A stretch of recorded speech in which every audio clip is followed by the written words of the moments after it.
I'll wait for me picture in the screen. Let me just turn this off stuff like that. There we go. Right, hi guys, and welcome back to On the Fence. So Liverpool playing Manchester United in a huge game at Old Trafford on Sunday. I'm here with Mark just to preview that game. How are you doing, mate? I've broke the remote. You've broke what remote? The TV remote. Yeah, don't worry about it. As long as you got your phone, you're all right. So away at Old Trafford. Go on. You said my phone. What? Why? What are you using? I don't have a phone. You know this. Oh yeah.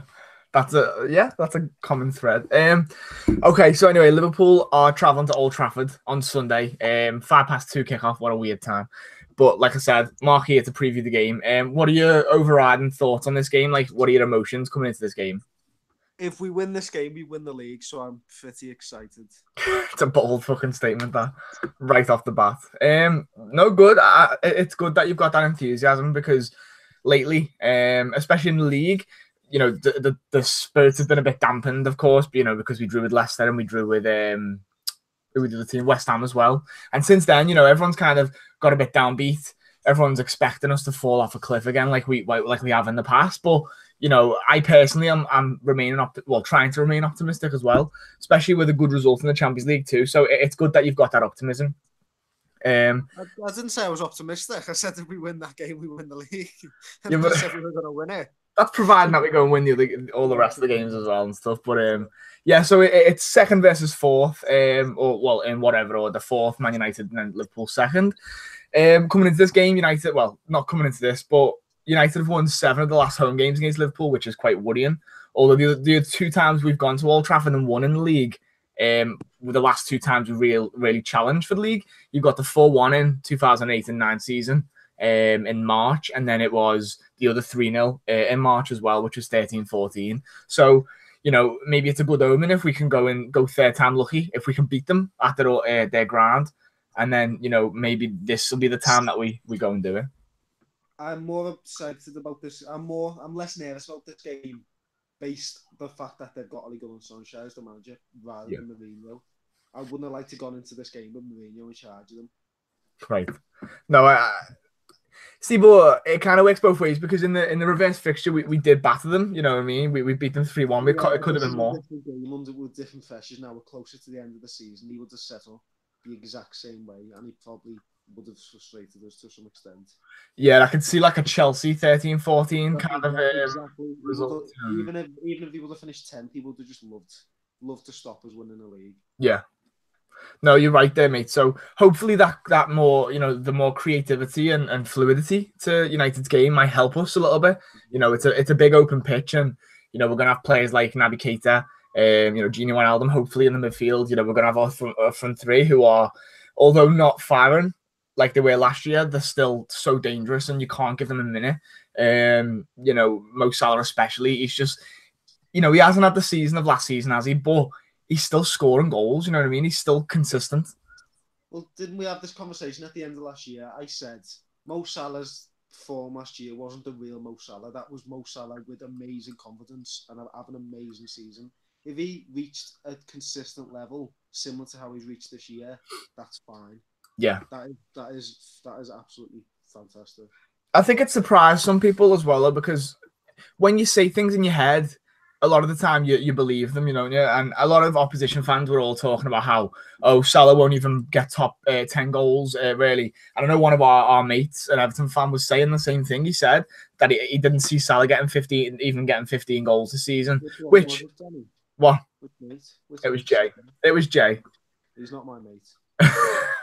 It was Jay. Who, to be fair, I feel like Jay kind of plays that side on purpose. You know, he likes to be the one who kind of throws the negativity in there, and you know, whatever sticks kind of thing. Because if Mo Salah was to have an off season, then he'd be proven right. And many fans are like that, though. They like to just stick to the negatives because as soon as something bad happens, they're proved right. Because more times than not, things don't go your way. Do you know what I mean? So because Liverpool now, you know, we're in a place where we're top of the league. Well, we're second in the league.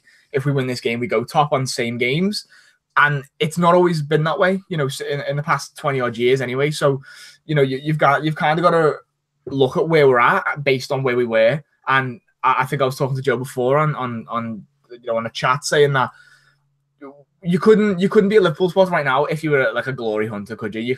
Because we haven't won anything in so long, and that's why this game is so crucial to our season. We need to enjoy just being in a title race. That's what we need to appreciate. Also, never ever mention something that Jay says as being possible, because he also said before the season that Theo Walcott was much better than Felipe Anderson. Yeah. So let's just. Well, I mean, if anybody wants to hear that, go back. I can't even remember which one it was. We used to do weekend previews. I mean, we're trying to bring them back. Has he paid him for the bet yet, Danny? Is he just ignoring that bet? Which bet? I don't know. I don't know if he's going to pay it or not. Could score more in the first 10 games that Felipe Anderson had scored all season. So what are the stats at the minute? Because hang on, let me just get the stats up. Is this for Walcott Anderson? Yeah. Let's just segue away from Liverpool United just for a second. So it's Felipe Anderson, isn't it? Yeah, for Felipe, yeah. With the knee on the end. Thanks. So he's played 26 games. He's got 8 goals, 3 assists. Let's just have a look at Theo Walcott. But bear in mind that Theo Walcott in his first 10 games, that was Jay's stipulation. Yeah, he's probably outdone him, hasn't he? Well, yeah, 26 games, 3 goals, 2 assists. So there you go, James Wilson, pay up. It is what it is. I think there's video evidence of it anyway. So if he doesn't pay you, you've got a lawsuit on your hands. I don't want the money. I just want him to admit he's wrong. That'll never happen. Okay, so nice segue away, but we'll get back to Liverpool and Manchester United. My last point about Manchester United is going to be that they currently have the longest unbeaten run in the Premier League, which is not very good. It's 9 games. It's won 8 and drew 1. Although I'll bring it back to Liverpool, because we are Liverpool fans and we've got our red tinted glasses on. But Liverpool went 20 games unbeaten from August to January, the start of the season, winning 18 and drawing 2. If we can put together that run of form from now to the end of the season, obviously we're going to win the league if that's the case. But how likely do you think that is that we're going to get back to that kind of form? Under Jurgen Klopp, even if you go back to Borussia Dortmund days, his teams have the same season upon season. They start very well. They have a terrible January and February, and then they steamroll to the end of the season. That's literally how every year has gone under Klopp for every team. Well, I hope that's going to be the case as well. I do. The only thing that sometimes does happen is very, very late in the season, the last few games, some of his teams tend to be 11 fit players, all tired and knackered. Hopefully, our score comes into play this year, but we should be picking up consistent victories now towards the end of the season. Well, just going on to that kind of, talking of kind of injuries and stuff like that, one major doubt for the games, Dejan Lovren, someone who I was kind of expecting to come back into this game, and this to be his, let's say, baptism of fire, because Lovren is, by all accounts, he makes mistakes. Yeah, he makes like a couple of mistakes a season, and the really bad mistakes they end up being anyway cost you points. But Lovren, for the main part, is a fantastic defender first, and in this game, I probably would have preferred him over Matip had Matip not have had such a good game midweek, and shut down Lewandowski with Fabinho at the back. So, as much as Lovren's a big miss for me personally, I think Matip and Van Dijk, the partnership in the centre-half pairing, is good enough to win this game. What do you think? So, there was a point last season where Lovren had made a mistake for about 6 months, and the game where he made like 4 or 5 mistakes was the United away game against Lukaku. Before that, it was the Tottenham game in the October. Exactly, and we'd had that run of form. I think we'd gone pretty much unbeaten for a long period of time anyway. Yeah. And we played exceptionally well. And Lovren, Trent Alexander-Arnold had a poor game, but I think it was particularly Lovren away at United last year who let us down. Yeah, I think I remember last season, the turning point in our entire season was that Tottenham game, wasn't it? The 4-1 away at Wembley, which was absolutely disgusting. And it was just Lovren. He just got caught. He got caught so easily. Things that you kind of you'd expect with like people who aren't professional players, and it was a bad day for him. But then that's when we kind of see in the turning form of Liverpool. I think that might have been the where Klopp put a pin in it and said, listen, you either carry on going like this and playing inconsistently, and only turning up when you want. That was the day we moved slightly into a different system. Yeah, we still play similar, but that was Well, effectively, that was the end of Buvac. That was the start of a different style of play for us, a Right, different yeah. way of defending. Well, talking of different styles, this season, we have kind of interchanged between the two fluid systems of a 4-3-3 and a 4-2-3-1. I think depending on personnel a lot of the time, because when we've moved to the 4-2-3-1, it's been Shaqiri on the right and Salah down the middle. But Salah this season has proved now that he's better on the right than he is down the middle. What's say? Do you think he's better on the right than down the middle? I think so, yeah. Because I think we have a tendency to stretch teams more when Salah's on the right, and with Firmino just that little bit further forward, it doesn't make a massive difference because he does drop back. But from his starting position, Firmino, I'm talking about in the 9 to then drop back into the 10 rather than starting in the 10 and dropping back even further. I feel like that just gives us an extra impetus up the field, and I think last season it worked so well because everything, all the cogs, the whole front three, they work perfectly in sync. And then the midfield, we're just working hard. But we've kind of tried to come away from that, and I think at times it's worked, but then at other times it hasn't, because I just think. It's also how other teams judge us. There was points last year where teams come at us. Teams don't do that anymore. Even City at Anfield sat and we're happy breaking the game up and being difficult. And you're right. We've got to find a different solution. We can't. If we play 4-3-3 every game this year, it wouldn't work. Teams are just. Even towards the end of last season, teams were working out how to play better against us in that formation. Well, even if you go to the other night against Bayern Munich, by all accounts in the second half, quite early in the second half, they were happy with the 0-0. To be honest, they didn't want to overexert themselves, and I think the manager even admitted something like Javi Martinez, who was their whole midfielder, didn't even have cramp. He just kept going down to run the clock down because they were happy that we hadn't scored against them, and that kind of shows, it's always little different trends with Liverpool fans about, how far we've come from the past, let's say, 5, 6, 7 years, since we last won a trophy, how far we've come, really. And for us to be challenging this high in the league and this much in the Champions League and, big, massive games against Man United, that means something now, whereas it used to be, we'd be fighting just below 4th, trying to get into the top 4, but we'd be massively off it. And, we'd probably draw this game or lose it, and even if we won it, it wouldn't make a difference. But now look at where we are. If we win this game, we go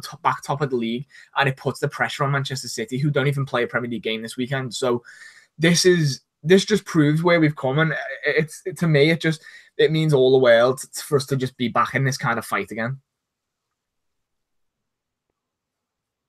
I just thought that. I just like leaving an awkward silence sometimes. That's all, mate. No, so going into this game anyway, considering it's away from home at Old Trafford, which is a huge game, and I know this doesn't mean too much, but on the Google when I search Liverpool versus Man United, it gives you like a win probability, which changes and fluctuates during a match, depending on what the score is, what the time is, and stuff like that, and if anyone gets sent off. But currently, Liverpool's win probability is 40% in this game, and Man United's is 32%. It's not a massive difference, and it doesn't really mean anything, but I think they do base it off stats. I'm not sure how accurate it is, but it kind of shows that people from the outside expect Liverpool to go and win this game. Yeah, I think people are judging it quite fairly. It's going to be a difficult. It's up to Liverpool in this game. It's there for them. As we said about Mourinho, they're not going to sit back. Even if they do, they're going to have to play some point. Ollie, I'm just going to call him Ollie. Try again. It's not his job to lose you. Yeah. It's still not his job. He needs to. It's not his job to fear going out and defending, getting a 0-0. However, stopping Liverpool in their tracks would be a good little resume, a bit of something onto the resume. He'd love to do it, but he won't do it in the same way, in the exact same way Mourinho did it. Yeah. He'll try to be more creative and try and implement their system more in the game than usual. I mean, I think for them, sorry, I'm just going to go off that quick. I think for them anyway, because a draw would still take us top. So for them, even a draw is a bad result. So they kind of have to beat us. And that does go hand in hand with Solskjaer's kind of, let's say, philosophy, because he does like to attack or just be more free in anyway than Mourinho did. So for them, even a draw is a bad result because we would still go top of the league with level games, So it's for us, it's kind of a free hit, isn't it? Yeah, and I don't like using that word because that's kind of the way small teams look at big teams. But we know that I pressure's don't on think them. I don't know. I know. I disagree with you there. I don't. I think the pressure's on us. It's not bad pressure necessarily, but the pressure is on us. This is our game in hand. If we don't pick up points in our game in hand, we're not it's not in our own hands from this point if we don't win this or get a draw. Sorry. I didn't invite you to this video to disagree with me. Sorry, Mark, get out. Anyway, we'll go into key battles. Key battles around the pitch. I'm just going to kind of list a couple off. You've got Rashford, who's been playing kind of left and right. He's been the mainstay in Man United's team. I've pitted him up against either Trent or Robbo. It could be either or because he does switch sides. And then maybe I was watching the Red Men's Uncensored match build up, and they kind of mentioned the point of maybe Milner coming back into this game because Milner does like to. Lately, he's got this reputation of coming on the pitch and putting that first cruncher into one of the midfield players or one of the forward players. He sets the tempo. He sets the pressing. It's more than just a tackle. So I've brought in maybe Milner versus Pogba or Fabinho versus Pogba, to be honest. That's what I'd like to see as one of the key battles. So I think this game is won and lost very simply in the midfield. Yeah. So honestly, I can't tell you how much I think it's won and lost in the midfield. Yeah. The defense, we know the four defenders. It's going to be Matip, Van Dijk. It's going to be Robbo, Arnold. Alisson is going to be his usual cocky self, and the front three are going to be the front three. We're going to play it in the midfield. It's just how they match up against the three we're coming up against will determine the game. Well, they've got a few little kind of still unanswered questions in their defense. Lindelof's been like a different player for them since Mourinho went and Solskjaer come in, and for them their question is who partners him, because I don't think any others have covered themselves in glory at all this season, really, or under Solskjaer. So for them, they've still got a little bit of a similar to the problem we've had before Van Dijk came in, is what's our best pairing, what's our best partnership. And we kind of don't have a choice in this because Matip and Van Dijk are probably only two fit centre halves at the minute. Fabinho, I'd prefer him more as a midfielder anyway, so I wouldn't really count him in that. So for us, we know who's going to play, and Matip and Van Dijk have played with each other fine. They've had good games together. So I think I'd be more confident as a Liverpool fan with our defence and how it's going to set up than theirs as well, because they've got a makeshift midfielder at their right back slot, Ashley Young. Although he's played very well, I will be honest, I don't mind him at right back. He's quite a good player, although he's a fucking tit. And Shaw as well, he's kind of breathed new life under Solskjaer as well. So it's going to be a tough battle, but I just think our defense is a little bit more settled than theirs. Do you get what I mean? So yeah, so if you were isolating our defense and attack versus their defense and attack, the two boxes, I think, I'm certain we'll get the better of that. And so it just depends how the midfield balance fares. If we make the wrong decision in midfield, or someone's too tired like Wijnaldum, or someone maybe like a Keita goes missing, that could change the game. But I think if the midfield is right, we will do them. Well, for both sides, we've kind of got that little the midfield player who likes to sort of do his own thing. They've got Pogba, we've got Keita. One midfielder that I hate to love, but I do love him, is Ander Herrera for them. He's such a little prick, but I'd love to have him in our team. Similar to the way Suarez was for us, but obviously not as good a player. But he just gets their club, and he wants to be a knobhead on the pitch, and he makes all them little horrible fouls. And I'd love to have a player like that in our team. And Fabinho's kind of becoming that player, although he's not as much of a knobhead as Ander Herrera is. And for us, I feel like Pogba anyway, we've kind of dealt with him well in recent years. He's never really had much of a game against Liverpool. He's always been well dealt with by Klopp and by our midfield. So I think the key is to just keep doing what we've done against Pogba. Let's not target him specifically, because I think if that happens, he then knows, that he is being targeted. It might, I disagree. I disagree. Pogba is probably the most talented midfielder in world football. However, when things don't go his way, that's when you see a different Pogba. Yeah. He doesn't make a 40-yard sprint back. when he's having a terrible game. Against Chelsea, he was working hard. He was throwing himself about. But when things really don't go his way, I don't care who's the manager. I do not think he will change. His personality is when he gets targeted. Mel Milner kicks him. When Henderson's been kicking him. I think it'll be Fabinho, Milner, Henderson. And when they take him out the game for the whole game, he'll just get frustrated. Honestly, well, this is embarrassing because twice now you've disagreed and come up with a better point than I did. But I'd love to see a midfield of Fabinho, Milner, and one of Gini or Henderson, whoever's fit. I don't really care. I think Gini will be rested. I think would love to have. I agree. I'll put Gini in there, but he looks a bit tired now.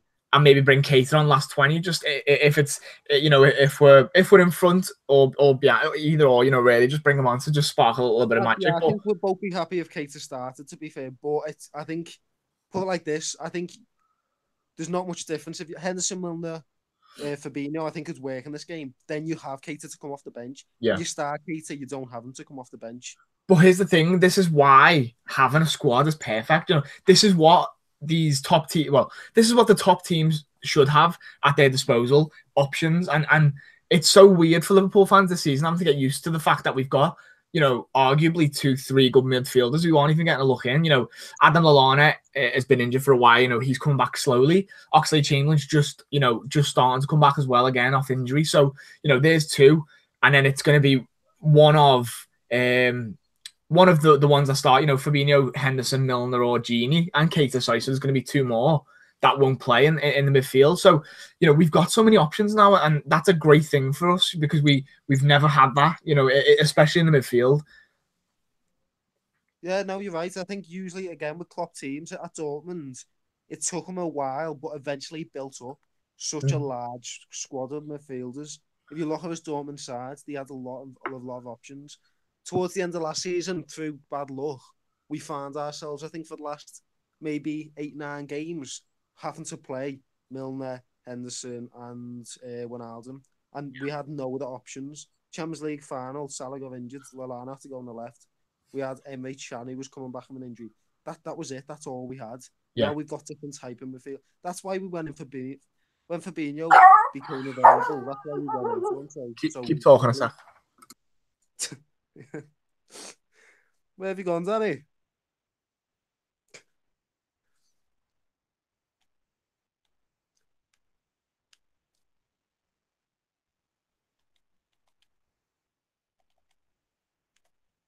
I didn't say a word, Danny. I just left. I know you didn't even fill for me. Nice one. Yeah, sorry. Someone at the door. Was it your Domino's? No, my Mackey's has already been. No, so yeah, going back to your point about we didn't have them options last season, and I think that kind of spurred everybody on. Knowing that you're looking across the room from someone and they're just as tired as you, and you kind of have to pull together. And I feel like now that we've kind of got that option this year, it has kind of made everyone step back a little bit. And maybe when we have had that steely midfield that we had last year with Gini, Henderson, and Milner, they haven't really played the way they did last year. Probably because they felt like they didn't have to. Because end of last season, like I said, it was needs must really, wasn't it? But now because we've got more options, there is a lot more diversity in that midfield. But it can only bring good things anyway, because towards the latter end of the season, we are hopefully going to be a lot more fresher than other teams are, and that can only bode well. I think it's also one of them things. Once you've got Keita and Fabinho in the squad, and you've got people like Shaqiri, sometimes we fans can get in the habit of the few times we've seen Milner, Henderson, Keita this year. People have complained it lacked creativity. It always did. It always did. That's why we went in for Fekir in the summer. The problem was that was the only. Sorry, Mark, I might have just lost you there. People just shout for their names. Yeah. I didn't get you on that last one. It kind of went off. Can you hear me properly? Just about, Danny. I don't know what's happened with your internet, mate. All this. I think it's because it's gone past 20 minutes. Yeah, so I'll move on just really quickly to a little article I read about the police in our Old Trafford, which kind of is a good thing anyway. Police have kind of issued a statement about things in and around the ground, and they're basically monitoring things like persistent standing from mainly away fans in a specific section. I don't really agree with that one. That one's a bit annoying, but they've got a bag policy now. They probably always did, but they're checking and you can only really have small bags in the stadium, and then of course no alcohol within public spaces like public roads and stuff like that. So it looks like the policing is actually, they are trying to make sure this is safe, because there have been a few, not really recently, but over the past like 5 or 6 years, the rivalry between the fans has kind of got a bit more heated than usual, and there have been a few fights. I think I remember the Europa League game at Old Trafford when the Liverpool fan ended up in the United end, and there was a fight and stuff like that. So I don't know how he ended up there, but it's good having a rivalry and stuff like that. But it's also good to know that the fans are being kept safe. Fans from both sides, as much as we don't like United, people are people at the end of the day, and we're all human beings. So let's just keep it calm, really. And then, so I just want to end really with a score prediction. What's your score prediction for this game? You could have given me a bit more preparation for this, Danny. I'm gonna have to think live. Well, you know that you're gonna have to predict the score. Well, I'm gonna go 3-1 Liverpool. I think this could be the game that we start early, but I've said that about a lot of games this season. I could easily see us going behind as well to start with, because United might come out at us, straight out the traps, and we might have to come from behind. I'd prefer not for that not to happen, because there's always the possibility of it happening in the way. So I'm gonna go 3 with Liverpool. Hopefully we can score first, just to ease the nerve, really. I'm thinking of 1-0. 1-0. What minute would that be? 90th minute by any chance? No. Divock Origi off the bench. So we tend to score late first half. Yeah, late first half and late second half is when we get the most of our goals. It's in this game where we have to decide whether we want the second goal or we want to defend our lead, and we'll probably choose to defend our lead, given that we can defend this year. Well, to be honest, that would be the smarter option, because I'd take a 1-0 at Old Trafford any day of the week. Fucking the balls and take a 19-18. A big long ball by Alisson, and it deflects off 7 United players. It falls to Divock Origi. He miskicks his shot, but David De Gea slips as well. Ashley Young's mouth, and it goes in. David De Gea slips and causes a little hole in the ground, and the ball just bounces in the divot across the line from that hole that David De Gea leaves. Hopefully David De Gea will not have a fucking beast game against us again. He's had too many now. Let's just call it a day, and let's just have him move to Real Madrid at the end of the season. That'll be fantastic too. Or even, whoever, whenever he wants to go. PSG, they can take him. They won't win fuck all. Yeah, so yeah, he once robbed the sausage roll from Sayers. Do you know that when he first moved here? Honest, Google it. It happened. No, honestly. So he got a caution from the police. You'll find this. People don't remember it now because he's a big name. But when he first moved here, it was a headline.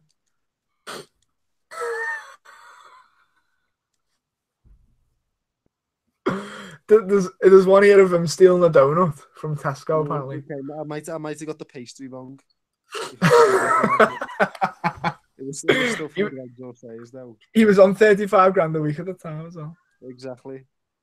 So let's just leave that there, Danny. Apparently, though, the donut was £1.19. That's ridiculous. That's theft from the other side, isn't it? For one donut, £1.19. That doesn't sound right. I know, yeah, but that's like me paying 9p for donuts when I'm on £8 an hour. Why are you on £9 an hour?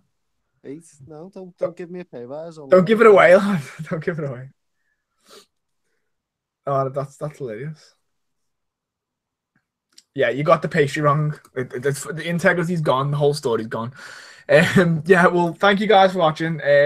That's been the prediction and the preview for Liverpool versus Manchester United at Old Trafford. Hopefully we can win the game. Let's just ease the nerves of the fans, because I can't take us getting beaten or even drawing and the fans' heads fall off, even though we are in possibly the best predicament that we've been in for over 20 years. Even when Rodgers was the manager, even when Benitez was the manager, I feel like this side much better equipped tactically, physically, mentally. I just feel like we're so ready for this, and I'm fans as well, because we've kind of been trained by Klopp over the past couple of seasons to just to be all right. It's fine if we don't win games, it's fine, but let's just go to the next one feeling positive. And I'm going into this game massively positive and massively confident that we can do something, because United are on a downhill slope. So thank you very much, Mark, for joining me. Hopefully you turn up to footy tomorrow, and hopefully Liverpool turn up to Old Trafford. Yeah, just don't go asleep. Yeah. For anyone who wants to know the story, let me know in the comments down below and I'll tell you. Right, thank you guys for watching. I don't think anyone is watching this video. I don't think anyone. No, at the minute they're not, but I don't know what's wrong with the thing. It usually tells you how many people are watching, but at the minute it says something else. So yeah, thank you guys for watching. I'll see you on Sunday night for a live match reaction on this channel. Yeah, like I said, once again, Mark, thank you for joining me. Click like on the video, subscribe to the channel. I've been on the fence. Take care. Shut the fuck up, Mark.